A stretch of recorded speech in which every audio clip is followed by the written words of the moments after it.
Hello guys, welcome back to Hollywood Recapped. Today I will recap you a movie named Unfaithful, which was released in 2002. Spoiler alert and take care. We see Edward shaking his head in the beginning and telling Charlie that he has a spectacular talent. While handling Charlie, Connie notices that Edward is wearing his shirt inside out. Edward is preoccupied with the stock exchange. Connie says her goodbyes to both of her boys as they leave for school and job later. She can't help but smile as she watches them leave. When she arrives in town, she discovers that it is one of the windiest days of the year. Connie stumbles down a side street. She ultimately collides with Paul, who is also stumbling around with a few books. They both sit down and take a breather before deciding to order a taxi together. He stands in the middle of the street, unable to find a cab for her. He shows her his flat after seeing her scraped knee and promises to clean her wound. She follows the head upstairs, where she discovers a book-filled apartment and learns that he is a book dealer. She then proceeds to the bathroom, where she accidentally spills medicine. Paul begins to make them something to drink while Connie cleans her wounds. He offers her tea as she comes, and they get to know one another a little more. She calls home to let Charlie know she'll be home in about an hour. Paul tells her to take a book with her as she walks to the door as a memento. He directs her to a certain book that he owns. He read a specific paragraph to her and tells her that she may return at any time, so she rushed to the train station. When she returns home, she discovers Charlie watching wrestling. Glow is folding laundry. When Edward returns home, he snaps a picture of her wound and checks on her. When Connie tells him about Paul, he teases her about whether or not Paul was attractive. He offers to send Paul a bottle of wine, but warns that it will be cheap. That night, Connie enters the room, and Edward is attempting to figure out how to use the camcorder.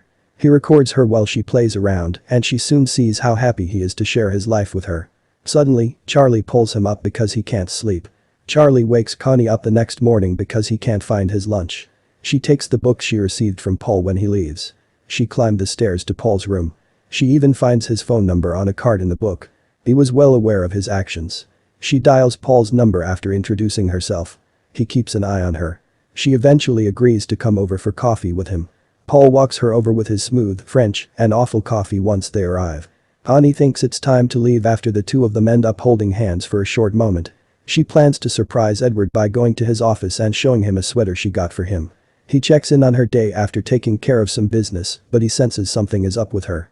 He keeps things going as usual, and later that night, he simply embraces her. Connie scrubs the dishes after dinner, and Edward notices a peculiar look on her face. She returns to meet him once more. She returns to Paul's place with muffins in hand. He drops the bag of goodies on the floor while holding her in both hands as the two of them dance in his flat. He tells her that she has lovely eyes and that she should learn to sleep with them open. Finally, he simply sweeps her off her feet. Connie is now riding the subway, but she is having flashbacks of Paul caressing her after he took her to his room. She appears quiet and reserved at first, but after witnessing that they made it all the way, she begins to smile. She fights for a moment, but when he urges her to hit him, her whole attitude shifts. Connie and Paul go out to lunch next, and he wants to take things to the next level. He displays public affection for her, but she is unaware that a colleague of Edward's notices her trying to kiss Paul. Edward surprises her by joining her in the bath when she returns home. In the tub, he attempts to get closer to her, but she pulls away from him to go to bed. He seems to suspect something much more once she left him in the tub. He attempts to talk her into eating lunch with him the next day, but she pretends she has a facial appointment. Edward calls the salon once he gets to work to inquire about her appointment and discovers that she is not on the books at all. Meanwhile, Connie is walking down the street when she encounters into some women she knows from work. They almost collide with her in front of Paul's flat. He was almost free to return home.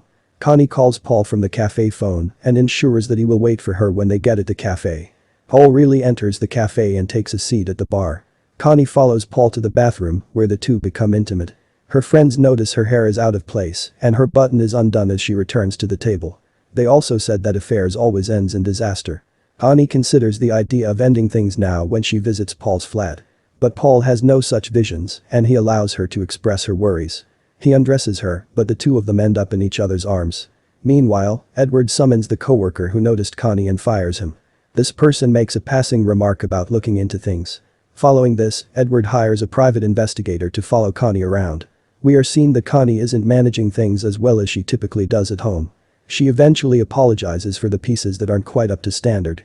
Edward uses this opportunity to inform her that he will be leaving for the night and that he will be firing the man. Edward finishes packing his stuff the next day and walks firmly out the door. He eventually found his way to a hotel. While Connie is preparing for her meeting with Paul. While she wastes her day with Paul, the two of them gallivant around town. She forgets to pick up Charlie and receives parking tickets as a result. When she eventually arrives to collect Charlie, she discovers him sitting on the front door steps. When they come home, Charlie notices her crying and interrupts her. The spy delivers Edward all of Paul's information the next day. Later, Connie is driving home from the supermarket when she decides to take a shortcut to the city. She notices Paul with another woman after she arrives in the city. She follows them inside a bookstore where she hits him across the face. Paul then carries her home.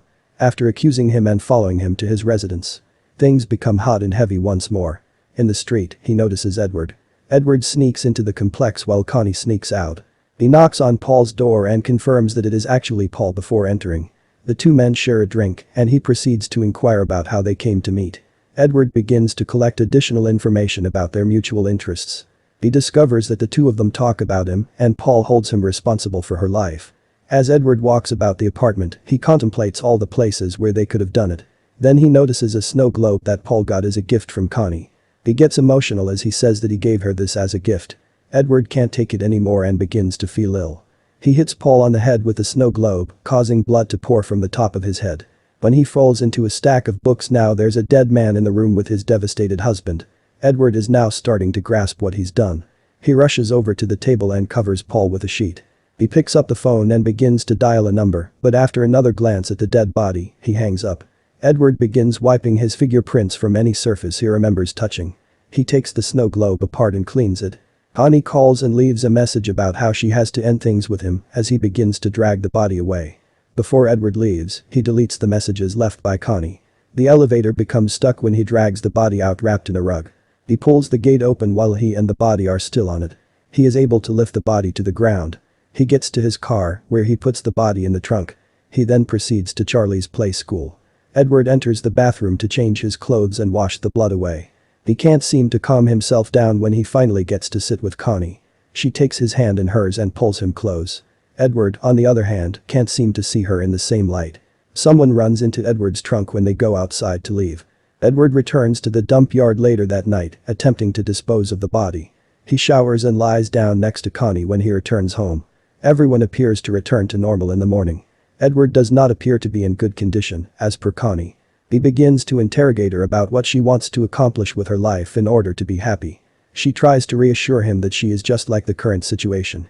Edward gets a flashback of smashing Paul's head to a pulp with a snow globe on his way into town.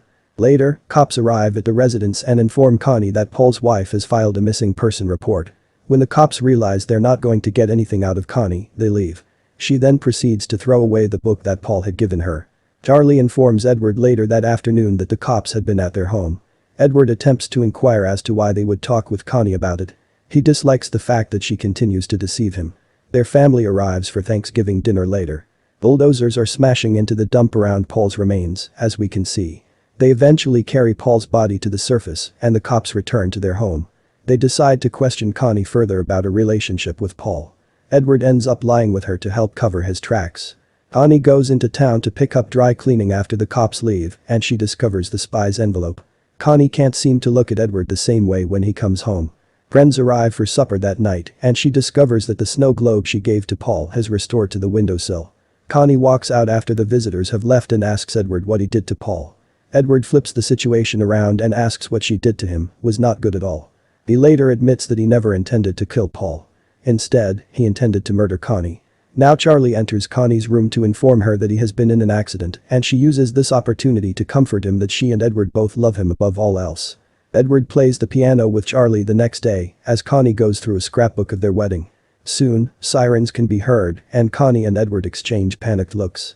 The sirens fade away and they look at each other with a love they haven't felt in a long time. Connie remembers all the good times she had with Paul as she burns the spy pictures in the fireplace. Edward says he'll turn himself in when she asks what they're going to do now. She assures him that they will succeed. Before parking in front of the police station, they spend one more day together. The movie ends here. I hope you enjoyed the video, don't forget to like and subscribe. Comment down below which movie should I recap next.